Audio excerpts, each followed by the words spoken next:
一手 Let it show. Hello, this is Jane. こんにちは、龍馬です。你好，我是叶子。สวัสดีค่ะแป้งค่ะ你好，我是黛西。Selamat datang, saya Olivia. Mabuhay, this is Tina. Malibanji, this is Mary. Feel like meeting more people from different countries and get to know their cultures better? Join I-SHOU, Let it show. 一起大声说 See what they are going to show us. 一起大声说。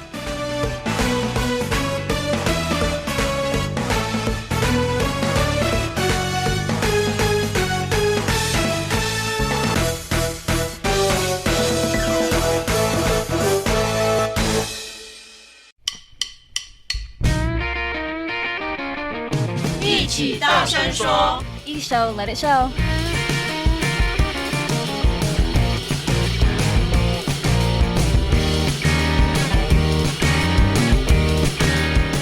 一手不离哉，一手 You should know。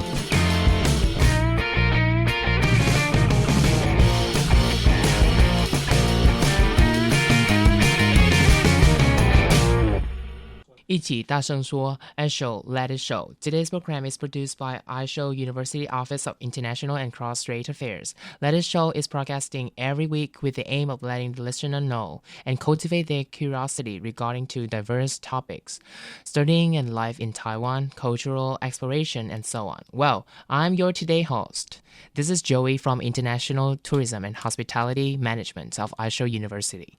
It is my honor to be the host of this radio for today's episode. Before we are going further to the main part of today's radio, the listeners, so stay tuned. Let's enjoy the music before we come back with the session. 一手不离哉，一手 You should know.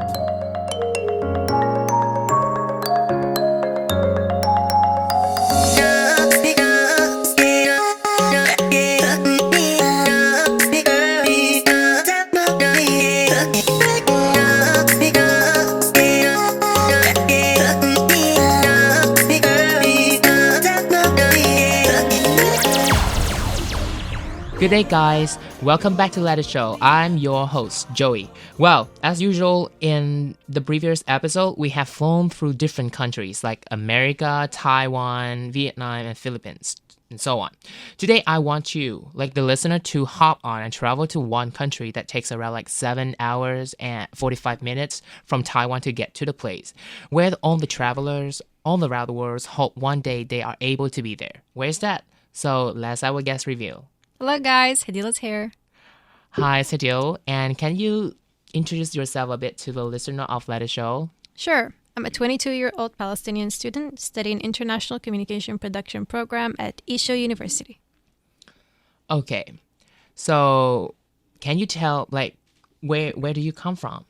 I come from the United Arab Emirates, but my nationality is Palestinian.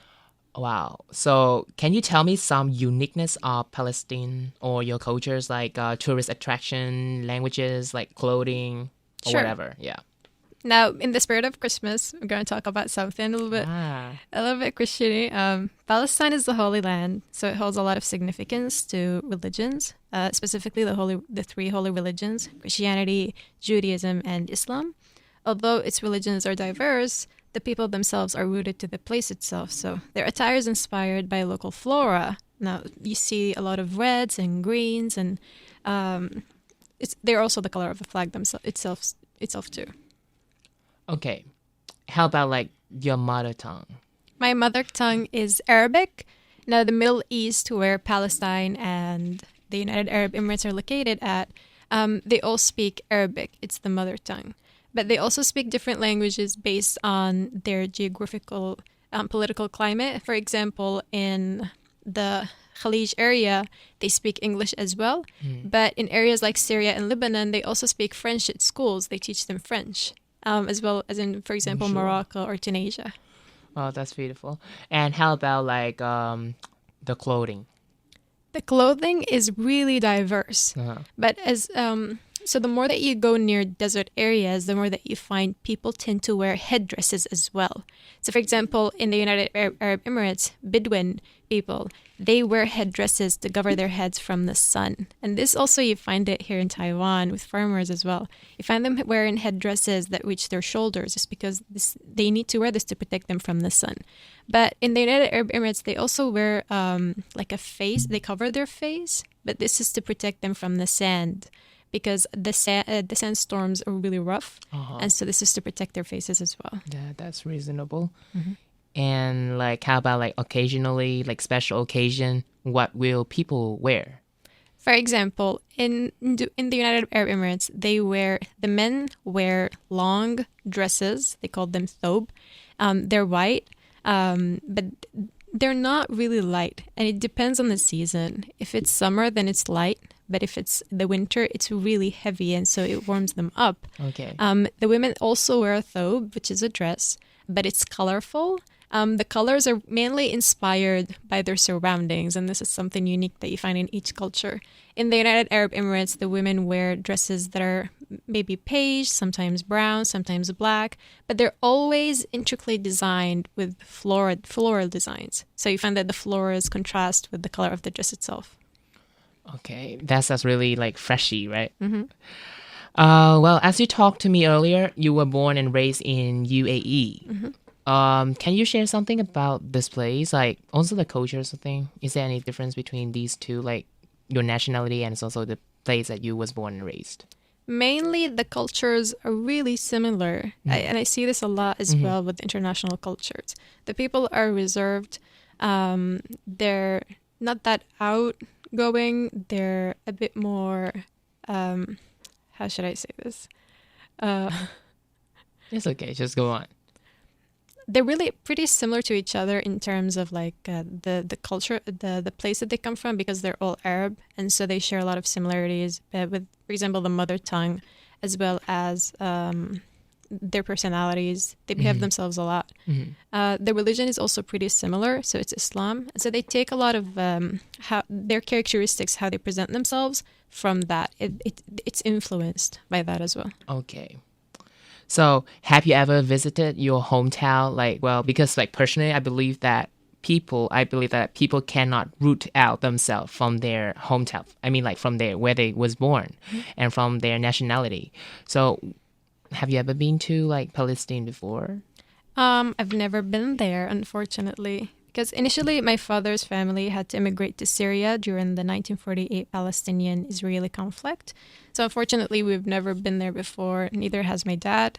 But Did you want to? Yeah, because like there is a spiritual connection between where you're supposed to come from, True. where it's something that your entire life you've been told that you belong there. So there is a connection. Origin.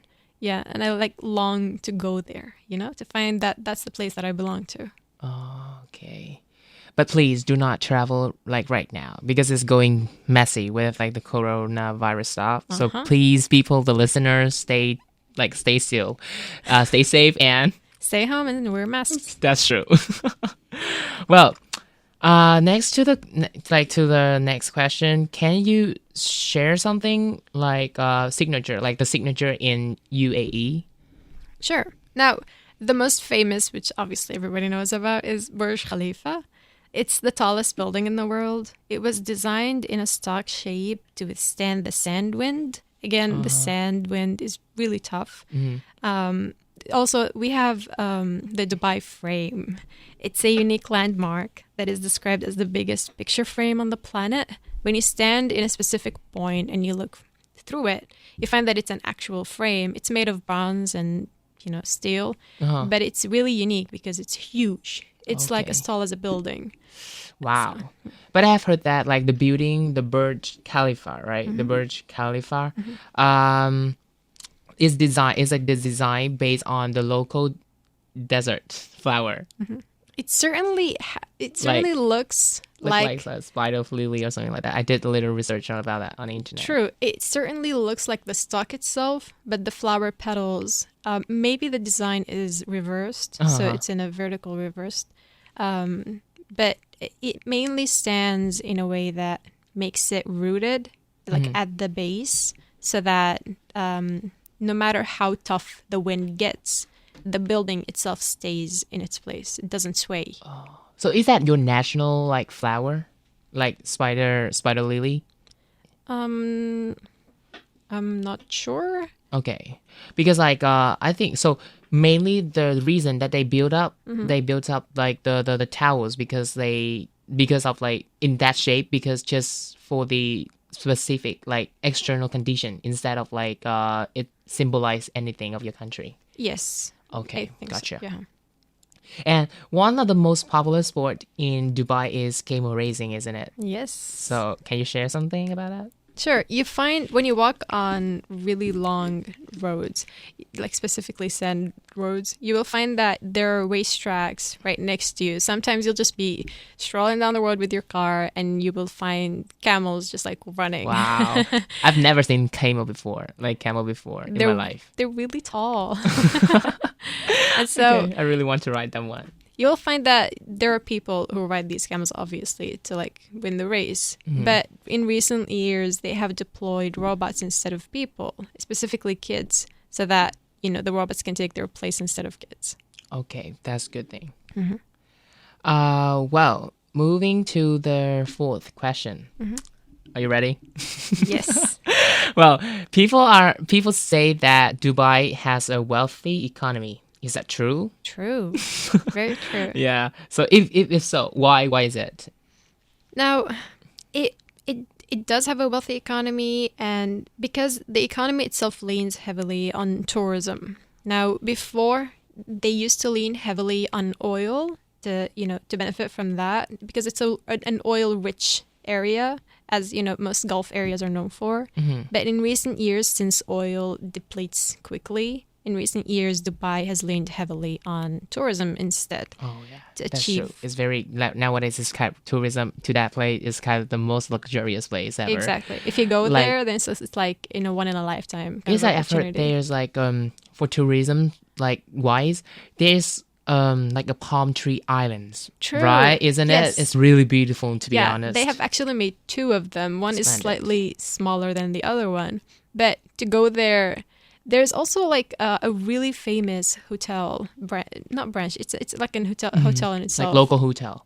Yeah. And it's situated there. It's called the Palm Hotel.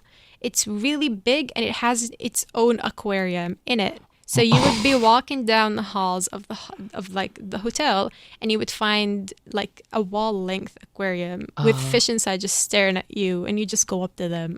So you walk down. You also you can walk down to the ocean.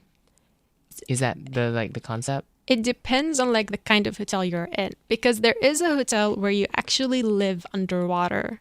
Wow. So you would not rent, like obviously you would take a hotel room and it depends on the kind that you take. But if you chose some of the really expensive ones, you would find that you're actually under sea level and the walls are glass and you can see the water outside my with God. fish swimming next to you. It's a really nice experience. Like It must be is. really like exhilarating True. trip ever. Okay.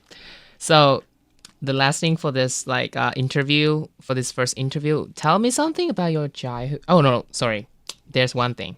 Mm-hmm. I have to ask that. Uh-huh. I have heard that almost everything in Dubai are gold plated. Mm-hmm. Is that correct? Because I saw I did see some of the videos Mm-hmm. of the vloggers, something like that. They came to Dubai and all the objects are gold plated. So True. please Yeah, say actually- something. okay, You guys so- are rich. Not me, but yes. Did you know that there is like a gold ATM in Abu Dhabi? It's in like a really, really nice hotel. Listen, There's a gold ATM in there where you can actually withdraw golden chips or like golden nuggets. Obviously, you can withdraw the amount that you put in dollars, and you can also withdraw like a limited amount of golden chips, per day. But you can actually get to do that. that's just wild. It is. And I don't know. How about what is your favorite pet? Is that tiger? It's cats, kinda close. Okay, it's still the family, right? So I've heard that in Abu Dhabi also, or somewhere in In Dubai. Yeah, in Dubai, people will raise the tiger as their pet. Yes. So tell me more. I think is just... There's a whole district in Dubai where it's like the richest of the rich live there. And like, okay, so when I was a kid, there... Oh, do you tell about your kid? Okay. Because like, tell me something about your childhood, like related to that too. Okay, Hopefully. so it segues into that. When I was a kid... What's laughing at? Okay, going on. One memorable experience that I had is during the national holiday. Back in the day, street parades were the thing. So we'd go out in cars and we'd just like ride down the street slowly. We'd have like spray cans of the white snow. We'd just spray it everywhere. And the one thing that really catches your attention because it's just right there in your face. So you look out the window and in the car next to you, there would be like a lion staring at you. Ew. Like one of those, big cats. Hold on, is it a lion or tiger? It depends on the person's preference. So there's still a tiger? They do. Wow. So like lions, tigers. You also see like I'm these curious things. how they raise that. Like, because like, there's still a really wild and predators, like, right? It's known as like the Right. most dangerous Right. predators. So like their instincts Predators. deep down, there will always be predators. But Yeah. I think it has something to do with the fact that they raise these animals ever since they were cubs. And so they get used to them. They get used to their needs and what they, require. And so they're tamed, obviously, so they don't eat anybody's hands off. Hopefully. But you do see that in the street. You don't see that like when you're strolling down the street on a regular day. But I just cannot Yeah. imagine myself like walk a tiger down the street they're cute. and we're like, I can domesticate them. I mean, this really a really crazy idea, but I love it. It's like, True. it's really unique, your place. It is. So thank you so much for sharing with us. Well, I think it's enough for the first part. I guess our audience out there and I-SHOU international fellows may know a little bit more about your country. Well, let's take a short break and we'll be back soon.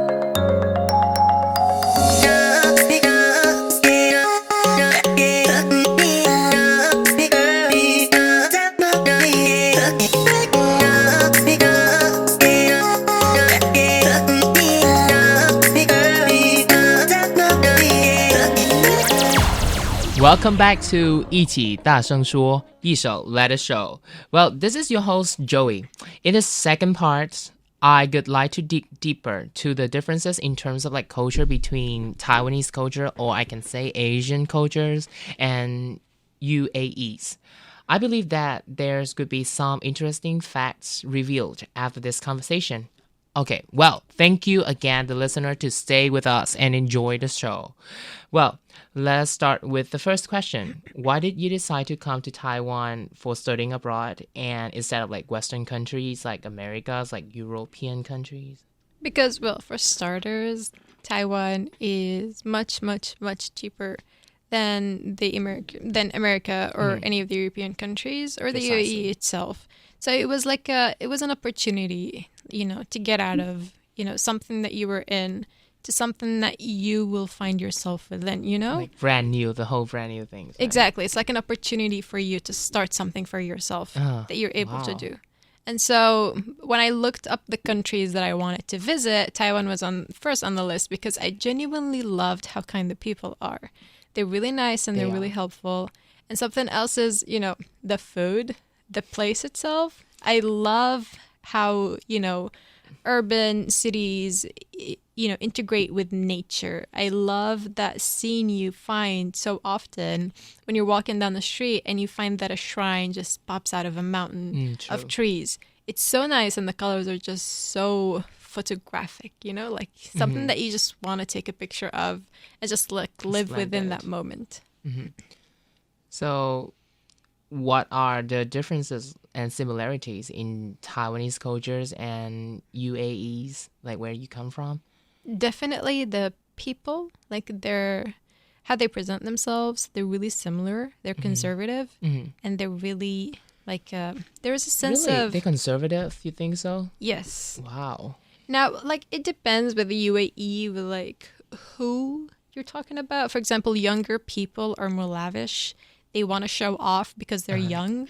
But the older generations, they're a bit more conservative. They're humble as well. Oh, yeah. They also really like to give instead of take. Oh, And yeah. so this is something that's sort of it's not like a stereotype kind of word. It's something that they're known for, I guess, especially Bedouin.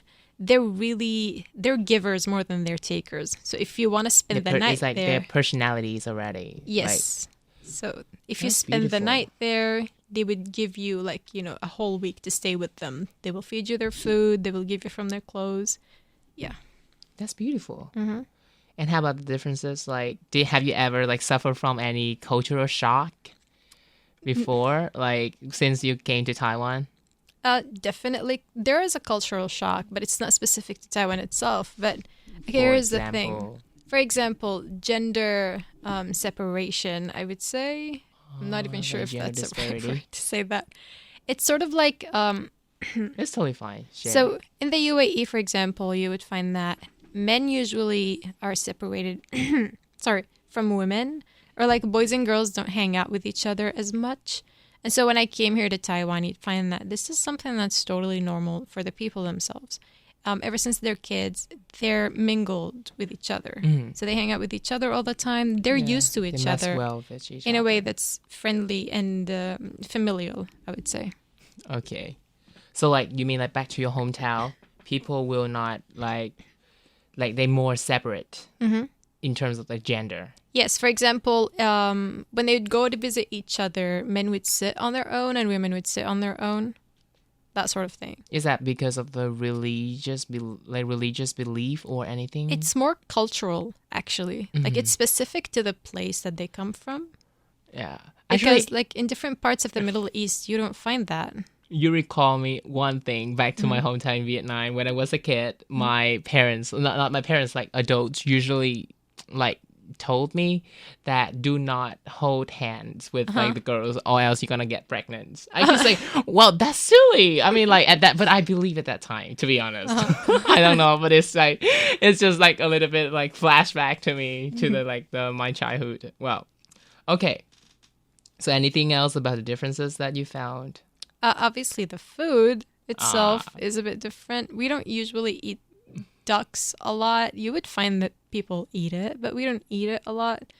Also pork. We don't eat pork, but it's basically everywhere here. True. Sometimes I'd go to find chicken, but it's pork instead, and it looks so good, but you obviously can't eat it. So Do you like rice? I love rice. Okay, It's that's actually good. pretty similar to what we like cook usually. Oh, I thought you guys eat like some of the starchy food instead, like noodles or like bread instead of like eating rice. We do eat bread a lot too, actually. They have like a specific way of cooking bread. They would put it on a stone that's under there's coal, and then they put a stone, and then they put the bread dough on top of the stone. This is also something that Palestinians do. They would put the bread dough on the stone, and then it would cook itself, and then they would eat it. I've never tried this, unfortunately. I really want to, though. But it's really unique because that's really interesting, right? It is. Well, okay, that's it. And this next question gonna be a little bit sensitive to the listener. Hopefully I won't make you feel uncomfortable. You better be strong. Yeah, that's right. Stay still and stay put. Okay, as you know, Taiwan is one of the Asia country where people support LGBTQ plus and community. For the listener who hasn't had any idea about LGBT, this abbreviation, I gonna briefly explain it to you. L stand for lesbian, G stand for gay, B stand for bisexual, T stand for transgender, Q stand for queer, and plus any sexual identities belong to this community. So back to the topic.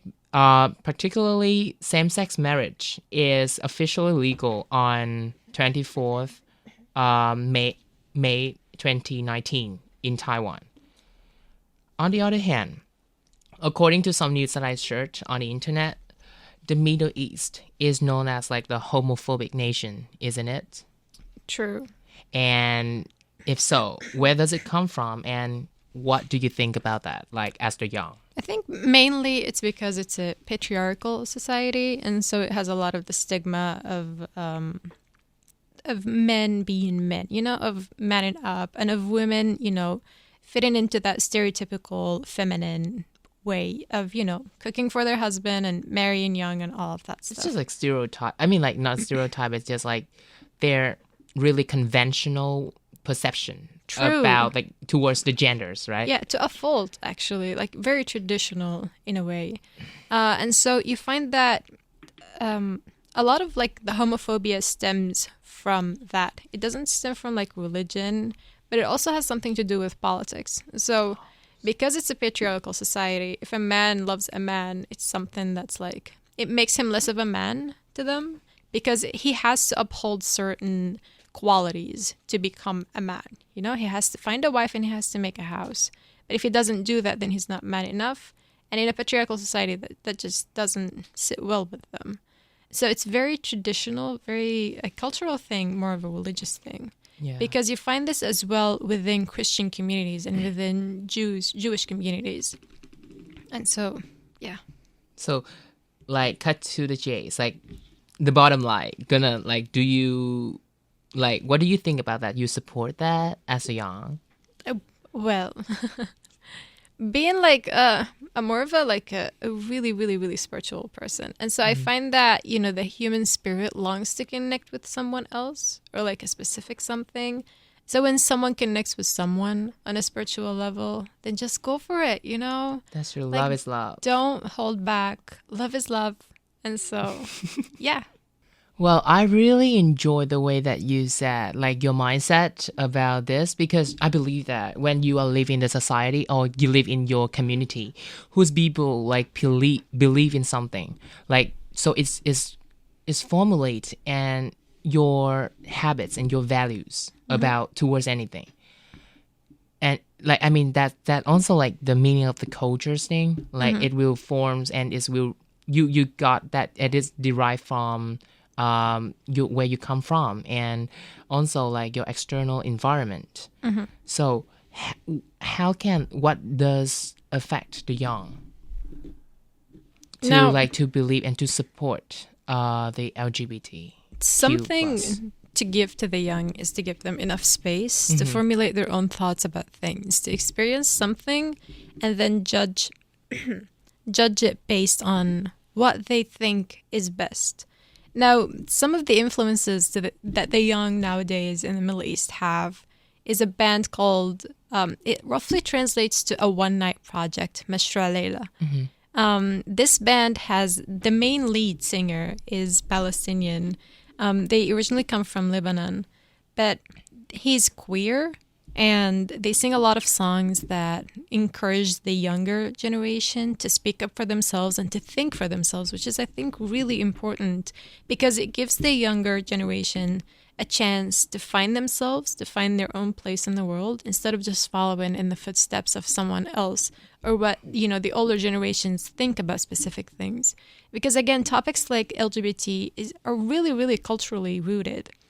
They're not religious at all. And you find this is the case in societies. For example, like in Taiwan, because the people are more open towards these things. True. Their cultures are more open towards these things.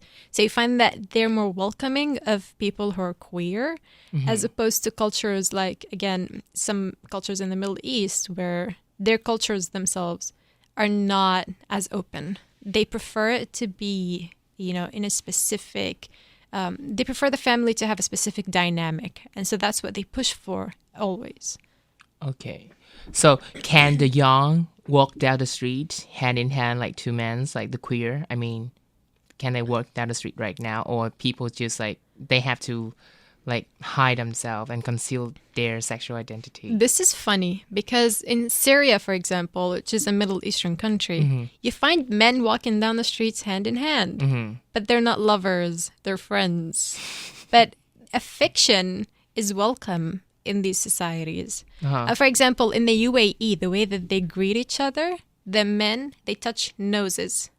That's how they greet each other. So close. It is. It's really close to a kiss, but it's not.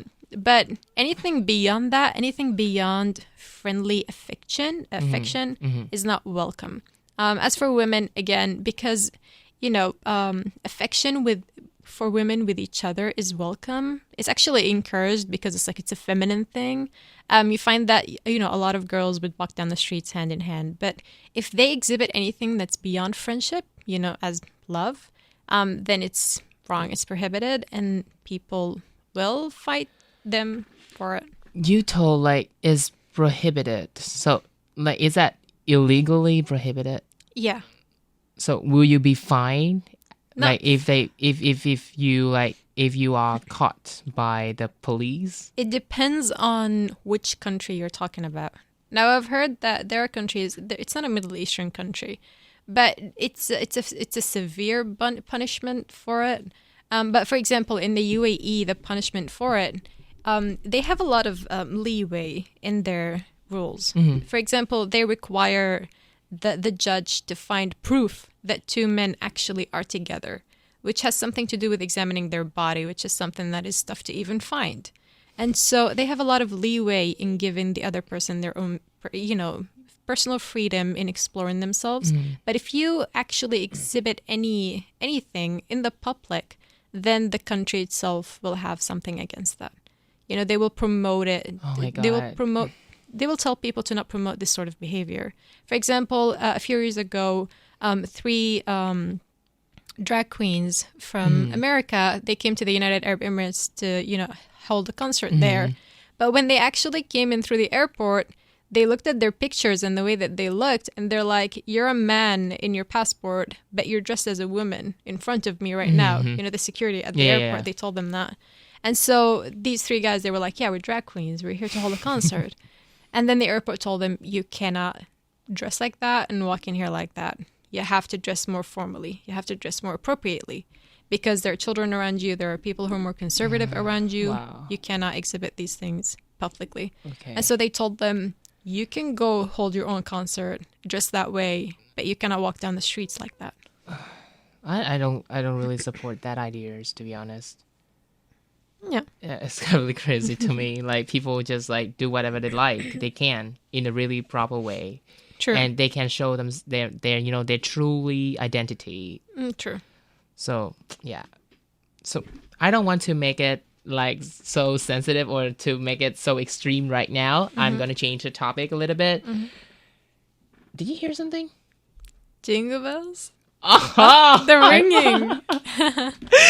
Really nice part to hear. Oh well, Christmas is coming near to the corner of the city, which makes me curious about your Christmas celebration. Can you tell me more about this? Because back to my hometown, in Vietnam, Christmas is not known as a national holiday when people can enjoy 1 to 2 days off. So what do you say? So here's the thing. So I'm Palestinian. And if you know where Christianity originated from, you'd know that it's, it originated in Palestine. So there you go. I have a spiritual connection to that place. Jesus Christ was also Palestinian. So Christmassy. It is. So I think that it's because, the religion itself originated from that place. Then it has a connection to it, obviously. So the people themselves, they celebrate it rigorously. Because it's something that's important to them. But as for the United Arab Emirates, it's mainly a Muslim country. But they also respect the fact that there are people there from different religions and different backgrounds. And so they also have, celebrations for Diwali. They also have celebrations for people who are Jewish. And so you will find in the malls, for example, you'll find Christmas trees. Wow. They hold them. They also hold decorations for Christmas. They have songs playing in the background at all times. And you get a chilly vibes, the atmosphere, right? Exactly. It's you so really Christmas. get into that, Christmas mood, even though you're not Christian. Yay, that's right. But you get the vibes of that, and you cheer you up somehow for the Christmas. That's the reason why Christmas is my favorite season. Exactly. The vibes are really, really cheery and happy. And so, So thank you so much, everybody. Our guests have just shared with us a lot of interesting information, and hopefully cheer you up a little bit. And honestly, I have had the blast. Thank you for it. Thank you. Yeah. it's time to say goodbye to our guests and audience. Do you want to say anything to the guest? Wear a mask. That's really a concise one, but it's really meaningful. Well, thank you for coming here today. Also, happy holidays, because this will air. Oh, yeah, that's true. Happy Christmas. Like, Merry Christmas. Not Happy Christmas. Happy holiday. I messed up. Okay. Merry Christmas, people. Well, don't forget to tune in our next episode next Friday. 一起大声说一首 Let It Show. I'm your host, Joey. See you next time. Bye-bye. Bye.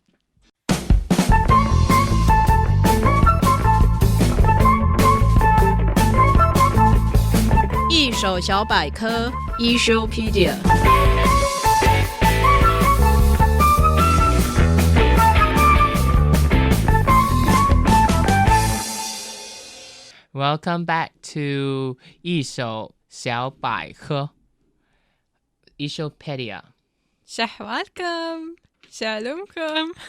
What is that? I'm gonna teach y'all Arabic today. Wow, that's funny and that's interesting. So It is. yeah, so what have you just said? It sounds Arabic, but what does it mean? I don't get it. This is like a Gulf accent, Arabian Gulf accent. Shahwalkum. It's like, how are y'all doing? Shalomkum. What are y'all doing? I just like you guys just swallow your tongue. The way that you said it, I feel like that. It's like you just like make it disappear. Yeah. Okay, so teach me how to say hello. In which dialect do you want it? Do you want it in Palestinian dialect? In a very formal one, the most formal one. The most formal? Yeah, like the formal language. ماذا تفعل? ماذا تفعل. تفعل. Oh, you got it right. ماذا تفعل. إيه. ماذا تفعل. ما أخبرك? What? Again. ما أخبرك? Ma ha. Ma. It freaks me out. It's really hard. People just like, please, you just listen and please just see her. How she say that? ما Maha. Ma'a. Ma'a. Okay. Stop laughing. We are recording. Okay, teach me. I swear. Good student. Okay. Good student being Okay, here. say after me, like with each letter. ما أخ ba ru ru ka. ga Okay, that's good. ma أخ ba ru ru ka. ga ma baruka. Oh, yeah, you got it. Baruka. That's good. Thank you. Yeah, that's, So am I you're like fluent Arabic now? already. Okay, that's good. So I don't have to study anymore. No. You can Okay, just anything go else over. like good? How to say like Happy Christmas? Okay. Oh, so Merry Christmas again. Merry Christmas. Okay. عيد ميلاد مجيد. Eid ميلاد Midlad مجيد. Majid مجيد. Yeah. Eid عيد ميلاد Midlad ميلاد Milad مجيد. Majid. Okay. Eid Uh-huh. Milad Uh-huh. Majid Without an N. Majid. Yeah. So Merry Christmas. Okay, Merry Christmas, you guys. So, anything else like you want to teach us today? Okay. This is a tongue Yeah, twister. I love the tongue twister. Because not even like Arabs know how to like say it. Okay. Easy tongue twister, please. I cannot swallow my tongue as you do. Okay. Okay. It's Say not this really after flexible. me like Okay. 5 times. خيط حرير على حيط خليل. Head test. Again. خيط Head. حرير Head. على Ala. حيط Head. خليل. Khalid. You say it like a full sentence, please. Do not break it out. Again. Okay. خيط حرير على حيط خليل. Harry cat. Again. I just like I cannot catch it. I mean, I will not pronounce it like properly, but I think I can imitate the sound. Okay. خيط حرير على حيط خليل. Kahi. I just like I cannot catch it. I mean, I will not pronounce it like properly, but I think I can imitate the sound. Okay. خيط حرير على حيط خليل. Okay. خيط حرير على حيط خليل. Okay. خيط حرير على حيط خليل. Kahid. Head. Head. Head حرير. Okay. I concede. I totally concede right now. It's okay. It was a fair fight. Okay. So, well, thank you. This was really fun. It was really new to me, the language, to be honest. And, okay. So you can have a little wrap up for us, like a summary, what we have just learned. Okay, so to start off, how to say Hello. hello. Yeah. مرحبا. Mahab. مر Ma. مر Mar. ح Ha. ba. Ba. مرحبا. Maharba. Yeah. Maharba. Yes. Okay. Listener, listen carefully. Okay, and then the tongue twister. Whoever will gets it, I'll give him a cookie. Or her. I don't know. Okay. خيط حرير على حيط خليل.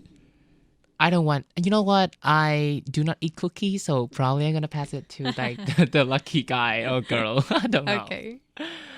And then, how about like the goodbye? okay, goodbye. مع السلامة. Ma selama.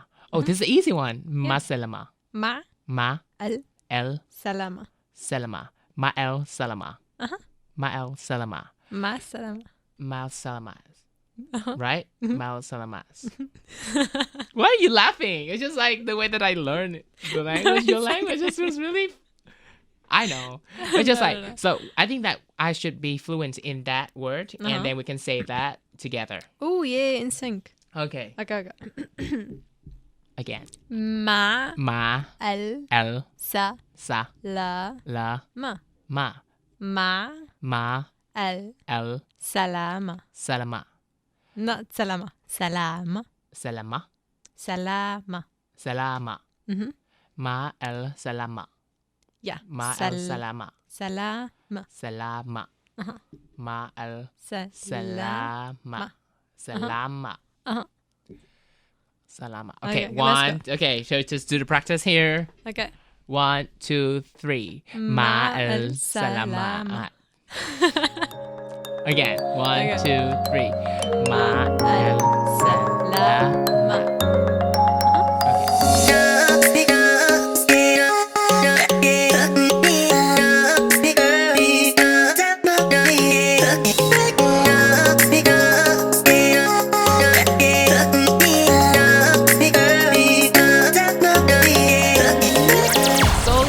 That's a wrap for today's show. Thank you for enjoying the show with us. And don't forget to subscribe. 一起大声说一首 Let It Show. Well, again, thank you, Hadeen, for being here and for teaching us some really interesting. Yeah. Thank you for having me. Yeah, this is our honor, to be honest. Every Friday, you guys, every Friday from 3 to 4 p.m. we will meet and discuss all these kind of topics on air with you. Don't miss it. I am your host, Joey. See you around. Have a nice weekend. 谢谢大家，下次见。